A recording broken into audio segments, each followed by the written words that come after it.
மிகவும் அருமையான தேவனுடைய வார்த்தை இந்த நாளில். தேவன் ஆவியாக இருக்கிறார்.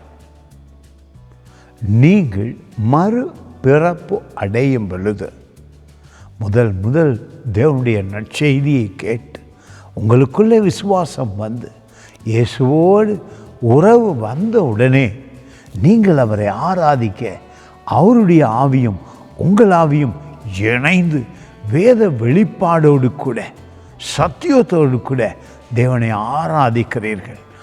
ஆவியானவர் ஆயிருக்கிற அதே தேவன் உங்கள் ஆவியோடு இணையும் பொழுது உங்களுக்கு சகல நன்மையும் உண்டாகிறது.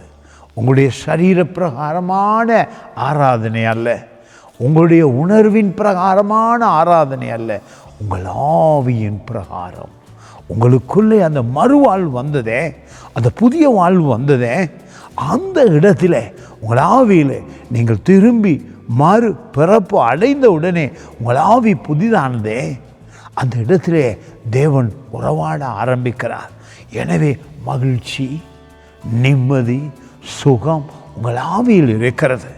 மனதை வேத வார்த்தையை கொண்டு புதிதாக்குங்கள். இந்த வார்த்தை இந்த நாளில் உங்களை அசைக்கும்.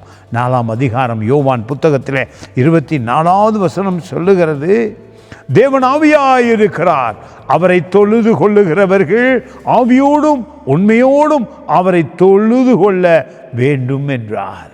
நிச்சயமாக உங்களுடைய ஆவியிலே இயேசு கிறிஸ்து உறவாய் இருக்கிறதினாலே, நீங்களும் ஆவியிலே இருக்கிறதினாலே உங்கள் நாட்கள் ஆசீர்வாதமாயிருக்கும்.